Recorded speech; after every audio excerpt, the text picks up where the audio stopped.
Hi guys, welcome back to a new video on the channel. Now, it's been a very long time since I posted anything at all. The truth behind it is I've gone through quite a difficult breakup and I wasn't feeling well. Anyway, not COVID, but I wasn't feeling well.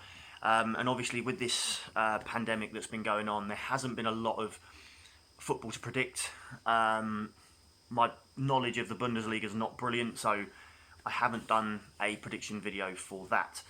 But what this video is for, as you'll know by the title, is everybody is talking about the season and what should happen. And I've seen in the paper today about this war between League Two and the EFL and relegation, and I just wanted to sort of put my sort of opinion on it.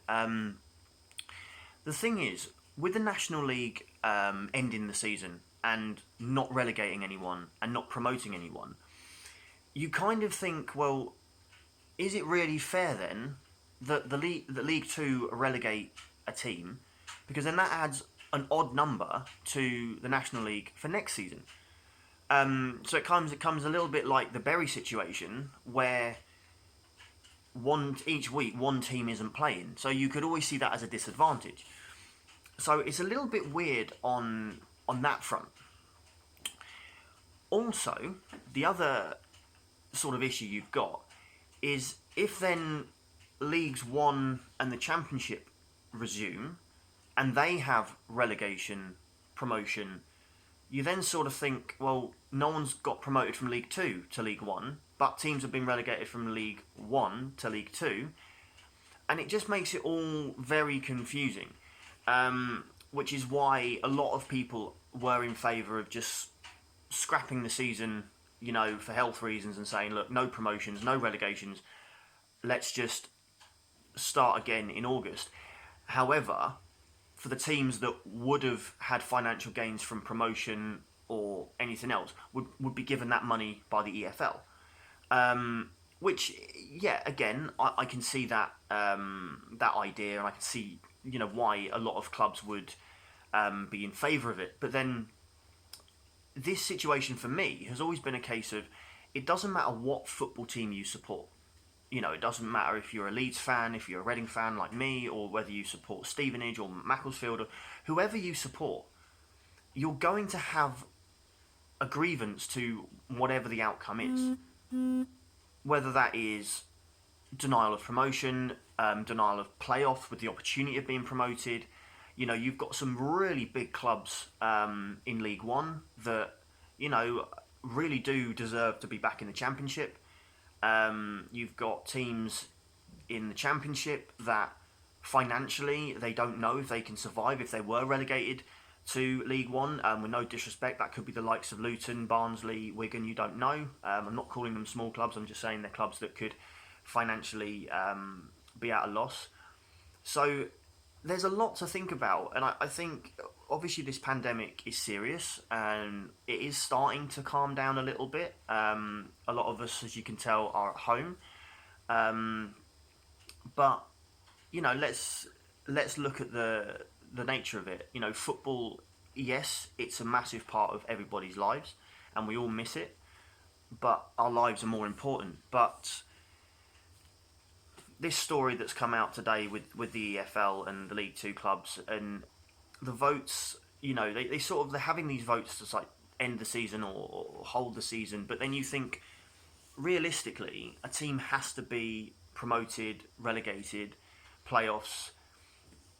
But then you sort of say, like, if they put the playoffs on, but they don't relegate anyone, then again, you start to feel a bit hard done by. It's like supporters of Barrow, for example.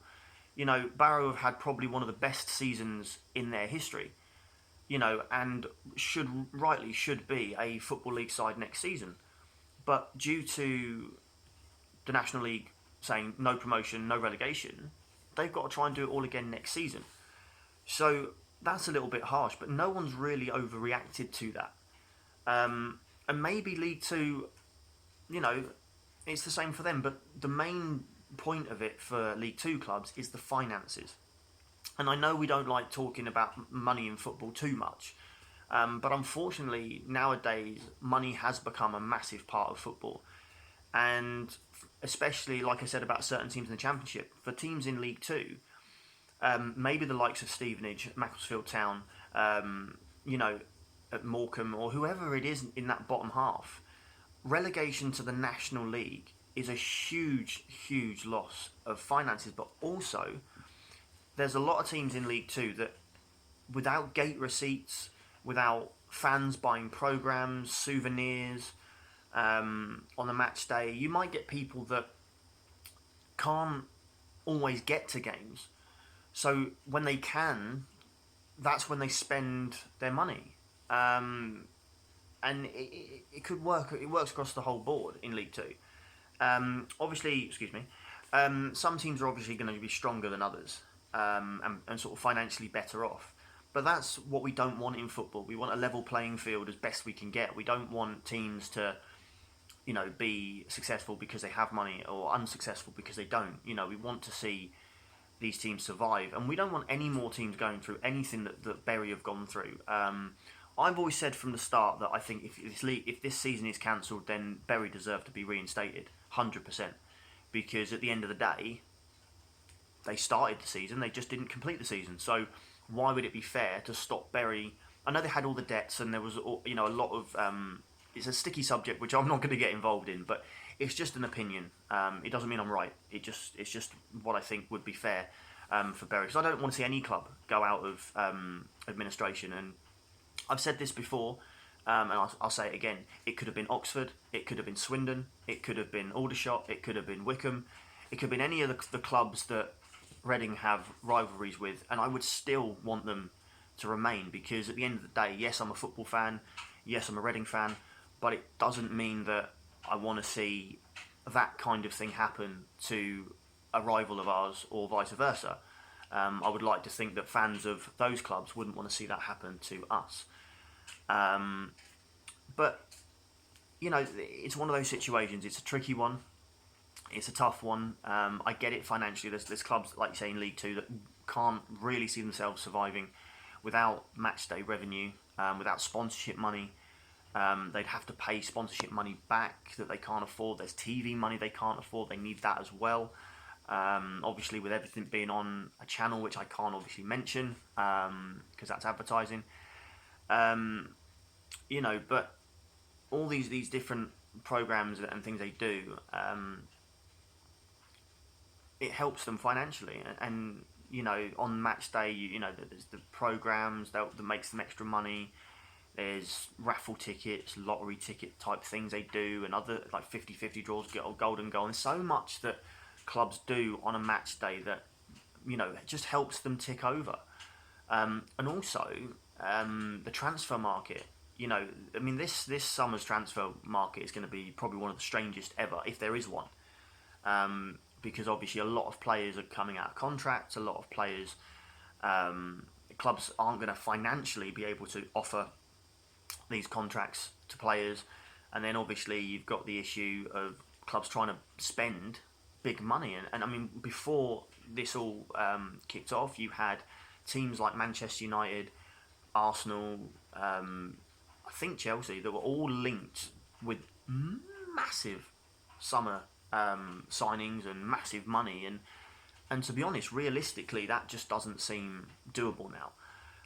The Premier League, I don't mention too much in these EFL videos, because the Premier League and the EFL at the moment are kind of at loggerheads, and you see all these reports flying around about disagreements and things, and me personally, I ignore them, because I think that at the moment everybody's bored, no one has anything to talk about really, hence why I've not had a video for a while, and they just think, I know, I'm going to say this is what's going on, I'm going to put this out there, and that's why I've made it clear this video is an opinion, it's not what is happening, it's not truth, it's my opinion.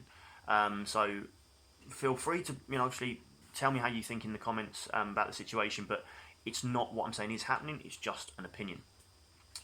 So yeah, I think obviously the Premier League, no one really knows what's going on with that. Obviously the government was saying the other day, I think that the 1st of June football can come back, but I think the other thing that teams, I think I heard Benjamin Bloom, he's another EFL vlogger, and he he had an interview, I think, with ITV, and he basically said in that obviously a lot of clubs are worrying about starting again in League One because of the money they'd have to pay back to season ticket holders. Because obviously, if you've got a season ticket and there's say 8 games left, 9 games left, and 5 of them are at home, and you're not going to get to see those 5 games, even though they're going to play, then you're going to feel a little bit hard done by. So there'd be a lot of refunds going on there. So obviously that would cost teams more than if, for example, they didn't carry on, they cancelled the season. Those season ticket holders kind of accept. You might still get the odd 1 or 2 that want a refund, but then the majority of them will be like, okay, well the games didn't carry on, so let's call it quits, and They'll renew it for next season and maybe get a little bit of a discount, But then that still won't cost the clubs as much money. So, yeah, I mean, it's a tough one. It really is a difficult situation for most clubs.